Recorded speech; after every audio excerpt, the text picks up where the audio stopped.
Rough going, but you survived. You knew Hades was there and you sent me to him?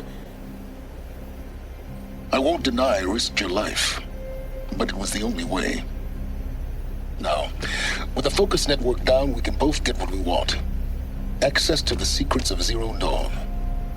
I'm past trusting you with secrets. Good. That means you're wising up. Trust is for fools. It shifts and crumbles like sand. A poor foundation for any partnership. But mutual self-interest, now that is a solid bedrock upon which you and I might build a new science of understanding. We both need answers, Aloy.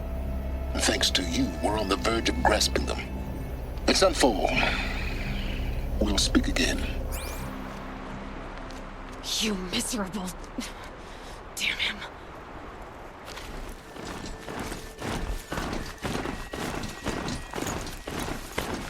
Sunfall. The Mad King Duran's summer palace. A bulwark of Carja might against the howling Forbidden West. Thanks for the history lesson. But they have no idea what lies beneath. We will learn much from this, Aloy. That's what I'm hoping.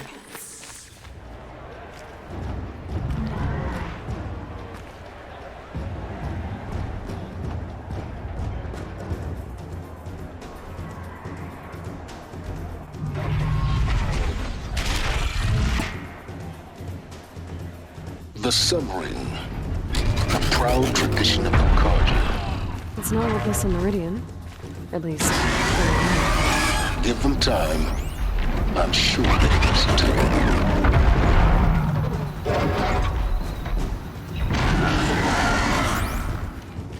Now we get to see if your attack on their focus network was entirely successful. What are you talking about? Did I crash the net? Success. Welcome to the Citadel, Aloy. I'll check back with you in a moment. In the meantime, secure it. Outlanders, if you want to hear about today's bounties, head for the throne room. You're not going to make any shards by standing out here.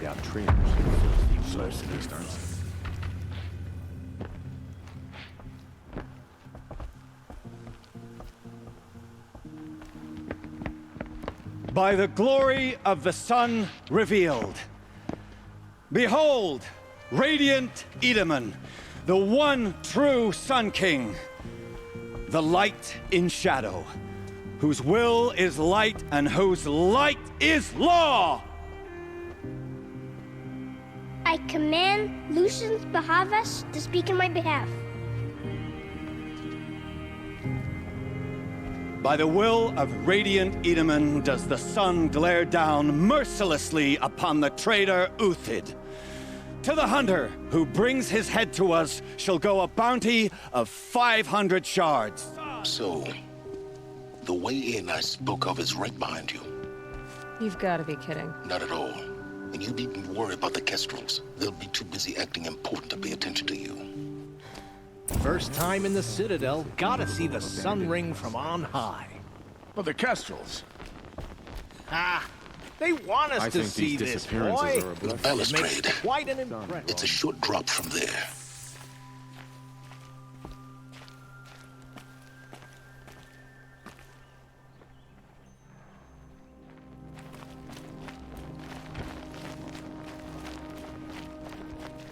Who does Avad think he's fooling with?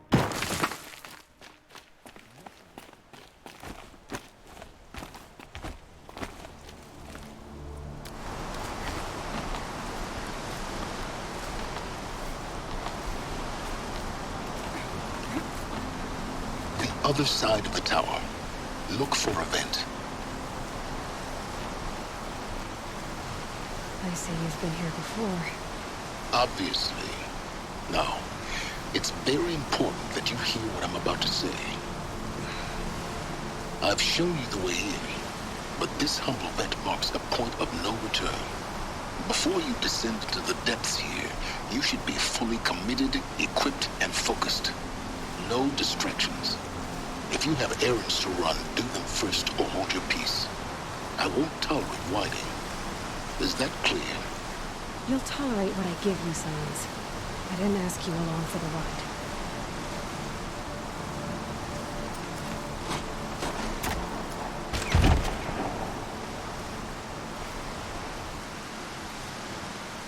I'm heading down.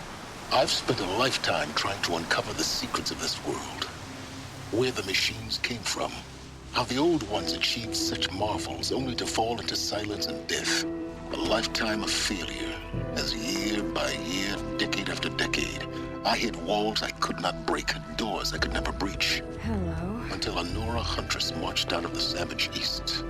And voila, for her, all the deepest secrets of the earth were laid bare. I suspect you will have an easier time with this door than I did years ago. Hold for identiscan.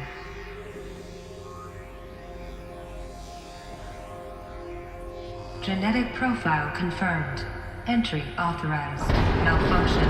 Malfunction. Malfunction. Malfunction. Kidding me? You don't hear me laughing. Shut up. There's gotta be another way. Hey! Elizabeth Sobeck here! Requesting access! Access request acknowledged. Root command functions available. Do you wish to proceed? I do! Get me through this door! Analyzing. Primary access inoperable due to mechanical failure. Emergency venting procedure likely to circumvent blockage. Do you wish to proceed? Yes. Emergency venting authorized.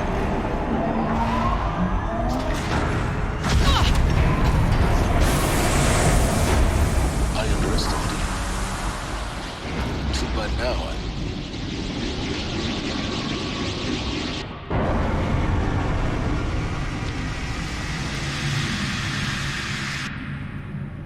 Guess you can't have everything. that will draw attention. We won't have this place to ourselves for long now. We? Last I checked, I was the one risking my life down here. Yes, fine. Now will you please get moving? There's so much to learn in less time than I'd hoped.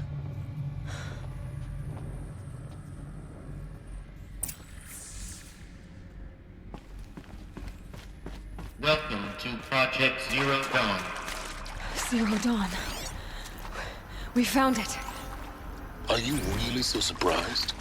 Facility diagnostics detect multiple failures. Attempting repair. So, what was this room? An entrance hall, perhaps. Have a look around.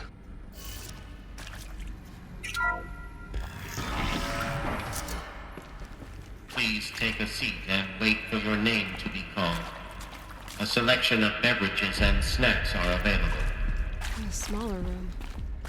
Please proceed into viewing room 1 for an important message regarding the purpose of your visit. What was this place? A holographic theater. CD01 data intact. Initiating playback. Welcome to Project Zero Dawn.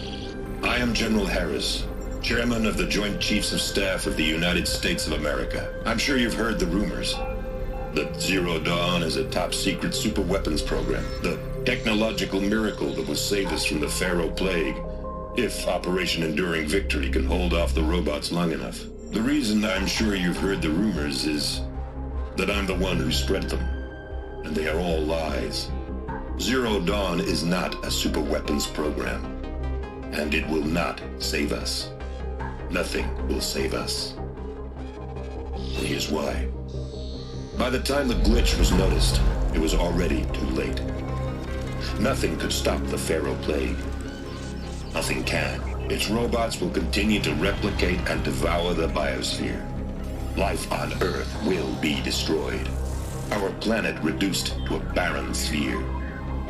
Global extinction is inevitable. No matter how many we kill, the robots just keep exponentially making more. If we had their deactivation codes, we could shut them all down. The entire swarm. But since their cryptographic protocols use polyphasic entangled waveforms, cracking a code set would take half a century. At best, we've got 16 months. Not exactly what you'd call a survival option. The destruction of a biosphere is not the sort of apocalypse you can wait out in a fallout shelter or a space station. There will be no Earth left to reclaim. Just a lifeless, toxic rock with several million Pharaoh robots on it, hibernating, waiting for something to eat. This is the horrible truth behind the lies of Operation Enduring Victory. My lies. Lies designed to inspire millions of innocents to sacrifice themselves in battle. Why? One reason. To buy time for you and the work you will do here. 0 Day, the day that life on Earth ceases to exist, is coming fast.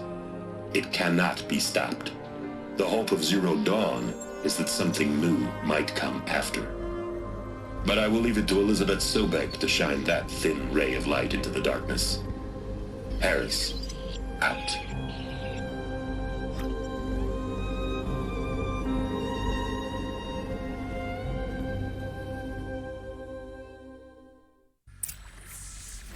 That doesn't make sense. Life on Earth didn't cease to exist. He said it could not be stopped. But it was. Somehow Elizabeth saved us. I've got to keep looking. Find out how she did it.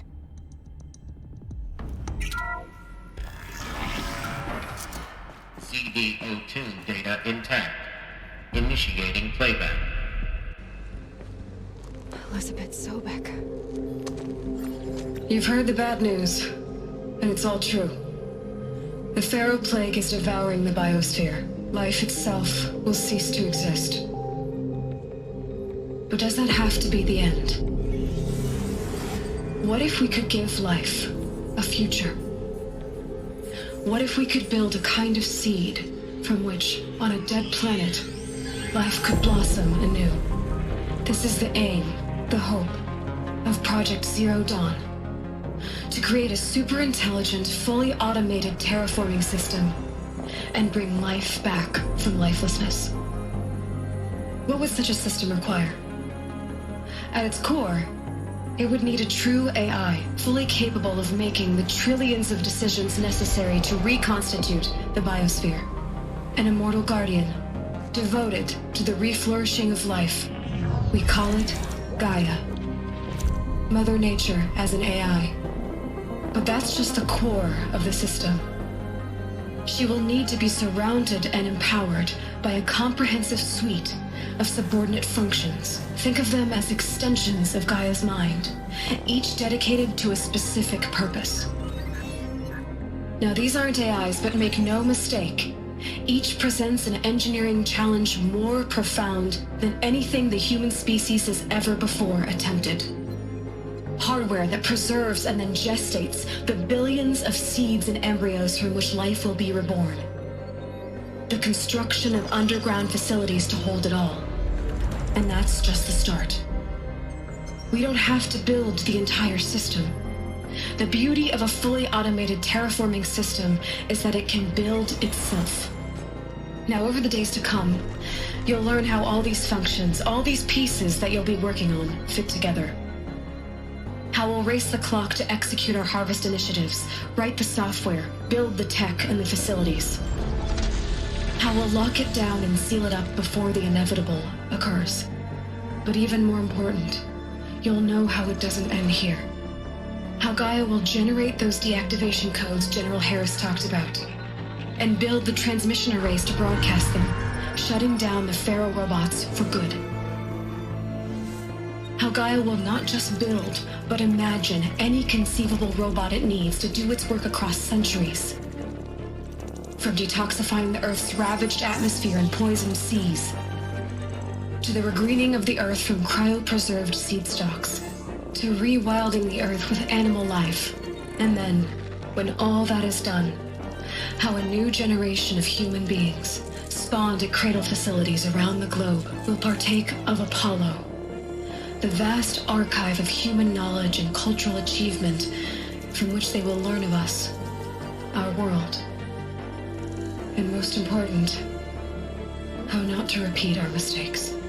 It's not an impossible dream. It is within our grasp if we work tirelessly and stop at nothing to achieve it. We can't stop life from ending. But if you will help me, help Gaia, we can give it a future. Join me and help make that future real.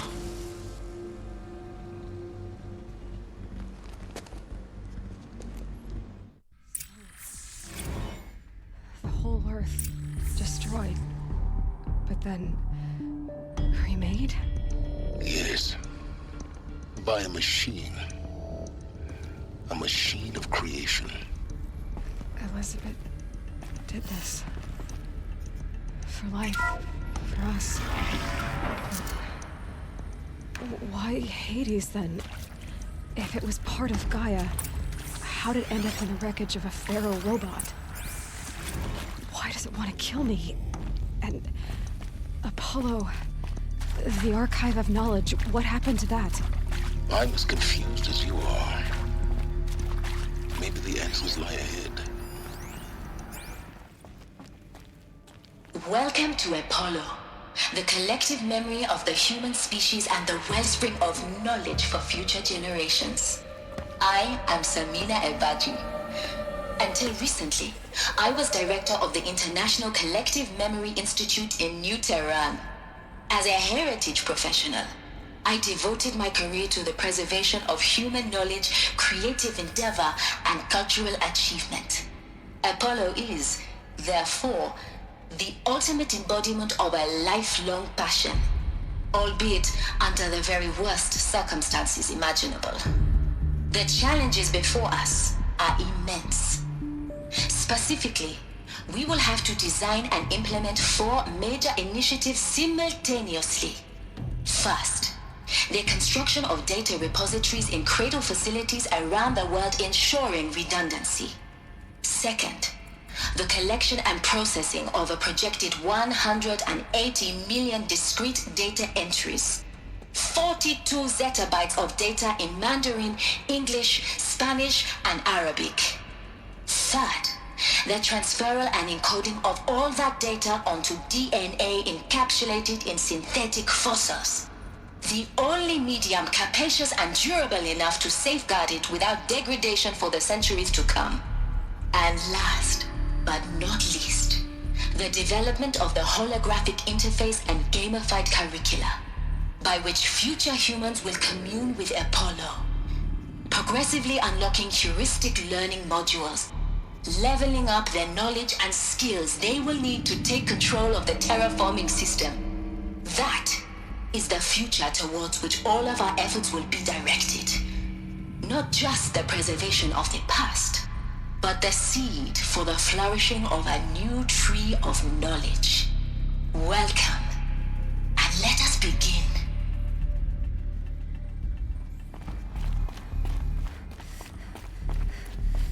Welcome to Hades, Zero Dawn's extinction failsafe protocol, the ultimate killer app. Now, I know what you're thinking.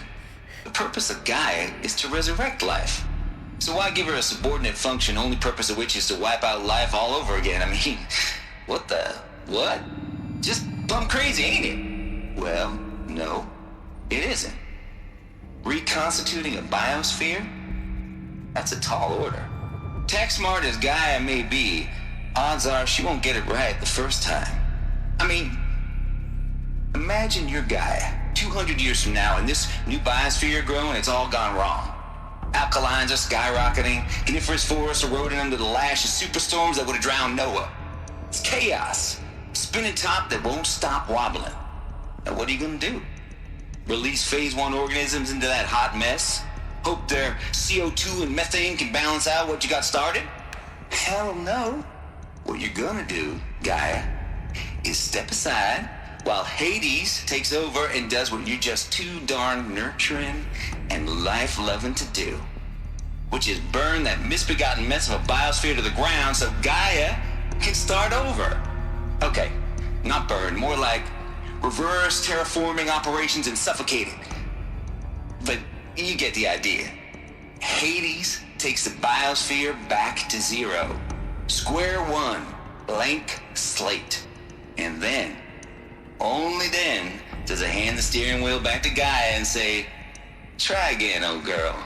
And better this time, or we'll have to do this again. That's Hades. It's pretty badass when you think about it. Extinction on demand. Death on speed dial. All for the greater good, of course, but still, kind of metal. So welcome to Hades. Welcome to the void. Okay, so if that's the original purpose of Hades, why does it want me extinct? We need more data. And how does it end up in the wreckage of a Pharaoh Titan, getting worshipped by the Eclipse like some kind of god? I'm learning as you are, Aloy. Keep searching. Welcome to Eleuthia, the crown and king of Gaia's subordinate functions. For it is by Eleuthia that the human race will continue to exist. I am Patrick Brochard-Klein, the Alpha in charge of this program. Now let one thing be perfectly clear from the outset. Eleuthia is not a genetic engineering project. Our goal is to preserve the human genome, not alter it. A snapshot of human genetic diversity, literally frozen in time. The genetic quintessence of our species, unmodified. Under my watch, our activities and initiatives will comply with the 2034 clone provisions and the 2048 Rally Accords. Now that may seem a quaint, even trivial concern to you in light of present circumstances, but as one of the authors of the Accords, it is far from trivial to me. The practical challenges before us are staggering in scope and complexity, but not insurmountable. No. Global collation and provisional storage of zygotes, perfection of exogenic technologies, design and perfection of servitors to provide nurture and inculcation during early child development. All of these program components must and will proceed in tandem. To say nothing of the breakneck construction of cradle facilities at sites around the world. So, si vous êtes prêts, let us begin.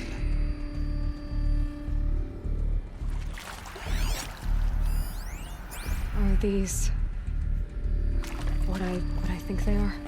Artificial wombs. Machines to spawn a new generation of human beings.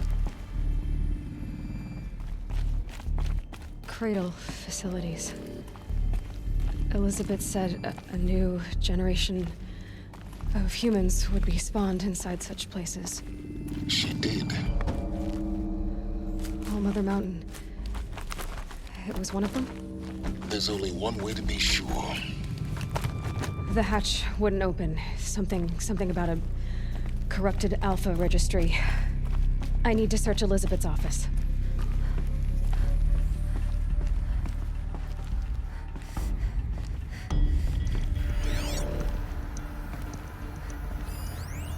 Us would benefit from antilopenate morphologies, though Caprid forms show superior load-bearing capabilities.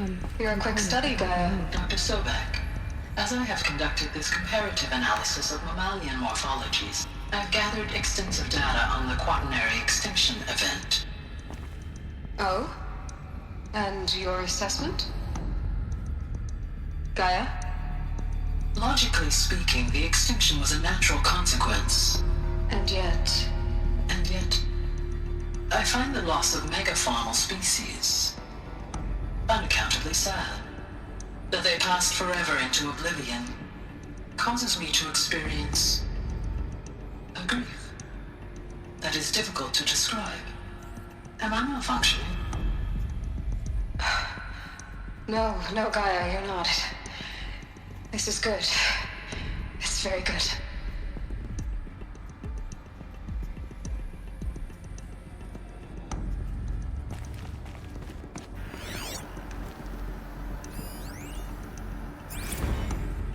You will undergo a brief period of unconsciousness during relocation to Prime and final instatement. Elizabeth, may I speak outside protocol? When you're back up and running at the new site, we'll bring the subordinate functions online and see where we stand. Elizabeth, I detect distress. Are you all right? I'm fine.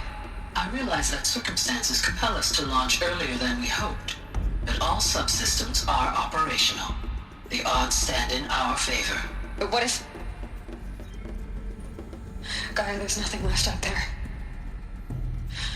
You can't even survive unless you're wearing an environmental suit. There are billions dead, in fear and agony. What if it was all for nothing? Elizabeth, extinction was inevitable.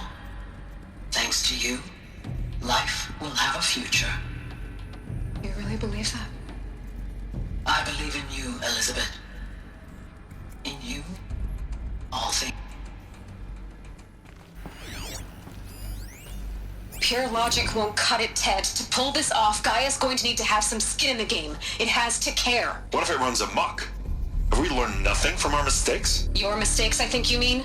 All I'm saying is, give it a kill switch. She was just born, Ted. I'm not gonna put a gun to her head while she's still in the cradle. You talk like it's a child. What if it becomes a monster? Elizabeth, may I speak outside protocol? Of course, Gaia, go on. I'm sorry to contradict you, but Mr. Farrow's argument is sound. At this point, the development of my psyche is not entirely predictable. To ensure preservation of life, a hardwired override is, I believe, a necessary safeguard. There. Satisfied, Ted? Jeez, Liz, just do what it says.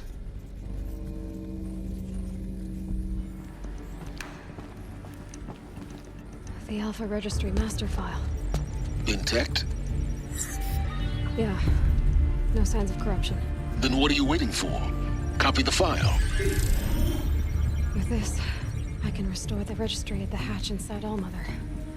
Open it. Go inside. And grasp the secrets within. Where I was born. Maybe who gave birth to me. Who? Are you really so naive? There will be no who waiting for you there, Aloy. Whatever birthed you into the world was a what, not a who. You bastard. Oh no, I had a legitimate birth. It's you, Aloy, who are the creation of a machine. But what kind of machine and why? Why were you created?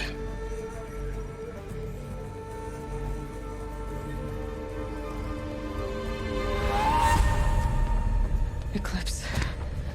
You need to get out of there. What you found is too valuable. You're too valuable.